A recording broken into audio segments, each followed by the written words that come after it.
Dan to Dan, episode 12. Let's go to the cursed house. Let's talk about how this turns out.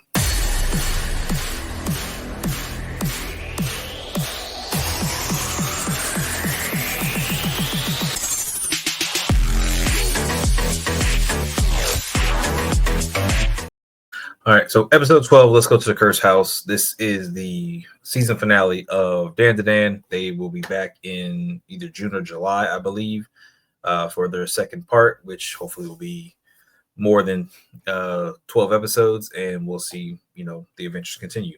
As of right now, they are going to the cursed house, which is Jiju's house. Jiju has been dealing with sick parents, and it just makes sense that Grandy, because she can't use her powers outside of town, she sends Momo to exorcise whatever demons and spirits, whatever are there that are causing the problem. So she is going to stay at Gigi's house and get that done.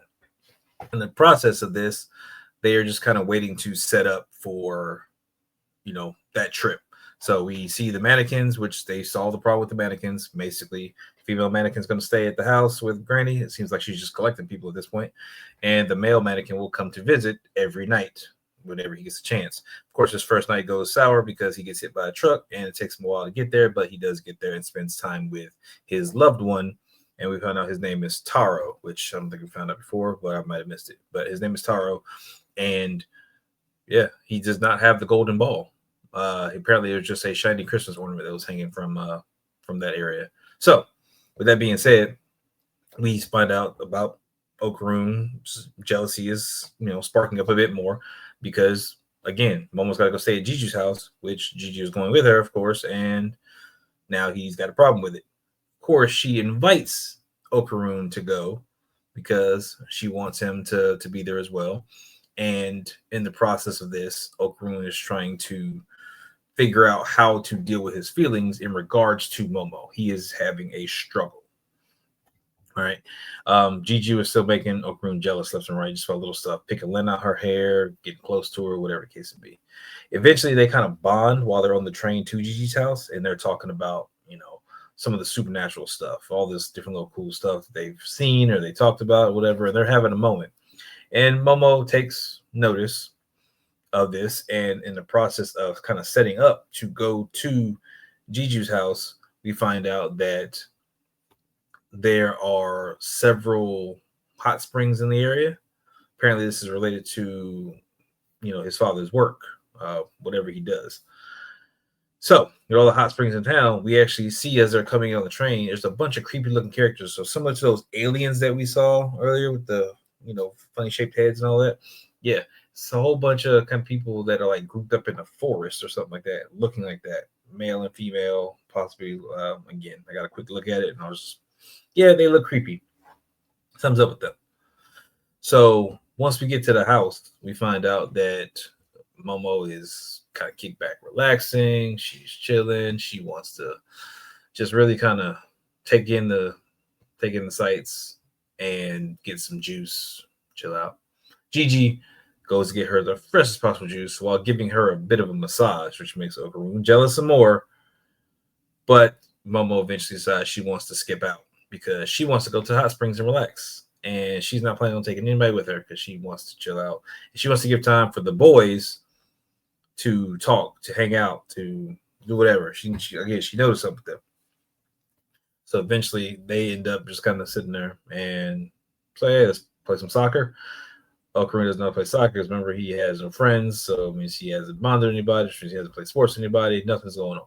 So he is being taught how to play soccer by Jiju. And they're going back and forth. And it's pretty funny to see because Jiju just comes right out with it. It's like, okay, let me teach you how to do this, or that. Hey, do you like Mom? Straight out of the gate. It's like, do you like her? What's going on? This is the first time we had some man-to-man talk conversation, which I respected. I'm like, and he says he respects her and that, he's trying to find a sly, coy way of dealing with it. And Gigi's just like, yeah, I like her. Like, childhood friend, like, I'm all about her. I love her eyes, whatever. And they have a back and forth the entire time. They're having a back and forth about, who likes what and stuff, because now Okarun feels challenged because it's like, I like her too. And it's like, but you just said you respected her. And Okarun was like, yeah, I respect her. Plus all the stuff that you said, I like her. So now it's a competition over her. I like her. Well, I like her too. Sort of that, which leads it to be that Momo's gonna have to make a choice at some point in time, is to, you know, who she's gonna be more invested in. But again, they're both friends, and Okarun and Jiji have established that they're friends while they were on the train. But now it's a friendly competition, I guess you could say. I don't know however they want to knock it. But they end up kind of wrestling with each other, and they're trying to struggle to figure that stuff out. Now, the biggest issue, of course, is while they're figuring stuff out, you have Momo who's at the hot springs. She's at the hot springs. She's enjoying herself, and she is, eventually interrupted by some of these creepy people that we saw. It's about five guys. We see a couple shots. We see where they pans through five people. We see a shot where there's just four of them. So she's just kind of, okay, I need to get out of here because you're in the hot springs. You get kind of lightheaded, dizzy. So she's ready to head out, but she can't head out because these guys are interrupted her. They talk about being gators, and they talk about, where she's very cute, and, guys like to stalk, the cute girls at the hot springs are called gators, and it's getting real awkward real quick. So they end up getting in the hot springs, and she's trying to figure out how to get out, but they eventually just descend upon her and more or less attack her and hold her under the water. That's where we leave off with Momo. So I don't know what's going to happen with her and what the response is going to be by her, but she's got to fight back and protect herself in some capacity because she is by herself. On the other side of things, we have Okarun and Jiji, who find out that the house is bigger on the outside than it is on the inside. And apparently, no one's ever noticed this. The whole section doesn't have windows or anything; it's just a section over here. So they end up going inside and looking at it, and eventually, Gigi's like, "You know what? It's a rental, but we're going to put a hole in this wall. Find out what's going on because we knock on it; it's hollow. So let's put a hole in this wall and figure out what's going on." So he finds a sledgehammer. He takes a sledgehammer through it, and lo and behold, as they knock a hole through the wall, we see several layers. I mean, he didn't hit it that hard to knock several holes through the wall, but it looks like it's at least like three layers, and in between each layer is a bunch of these like the ward sigils they put up. It's a bunch of them stuffed in between each layer of the wall, and then it goes into a room that is covered with these sigils. I mean, covered from top to bottom. They're all over the place. And they're looking in shock like, what is this? So this room has been used for something. Don't know what. And that's where the show ends. That's where the first season ends. Does it have my attention? Absolutely. I want to know what's going to happen, what they're looking at getting into, what the purpose of the room is. What are these creepy guys trying to do to Momo? So that, are they similar to the alien folk that we saw who's been trying to take some bananas? Like, what's the deal? So she's going to have to fight back. The guys are going to have to go investigate this. We don't know if maybe they're going to capture Momo and bring her back to this area and maybe perform some kind of rites or something like that. Freaking, is the sickness that befell the parents, is it contained within this area of the house? Like, do they got to, burn up all these sigils and kind of get rid of them to fix that? Is this part of the house even physically there, or is it some kind of manifestation?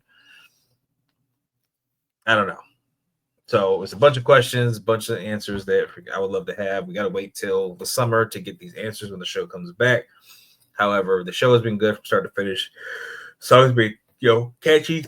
I don't know if they're going to change the song because with anime, sometimes they change up the intro music and stuff like that. They got everybody's attention with this music really well.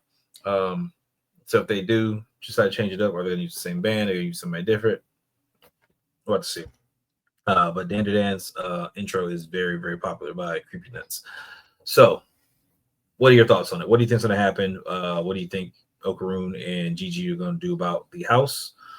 How are they going to respond to this? Are they going to get to Momo in time to help her? Is Momo going to get to them in time to help them? Is she going to survive her ordeal? I mean, she should. She's one of the main characters. But again, it's dangerous. And what is going on with Ira? Like, where is Ira because she's just not in this. She's gonna stay back at the school, so she's not in this particular these string of episodes. What is Ira going to get into? Because again, we know that she can do the acrobatic silky and get to places very quickly. But I digress. I don't know what's going to happen. Leave your thoughts in the comments. Let me know what you think. By all means, we appreciate you guys. Hit that little subscribe button. Make sure you stay tuned. And we got some more anime coming up. We have Solo Leveling is returning. If you haven't already, make sure you check the review for the movie. It's a great recap. If the movie is still in your area, because anime movies don't last very long, make sure that you go see this recap. If you have not seen the show at all, it will cover everything. You cannot watch the first season and still go into the second season by watching this recap and have an understanding of what's going on. But I prefer you watch the first season to get all the little bits and pieces of the characters and know what's happening. So that's all I got for this one. I'll catch you guys in the next one.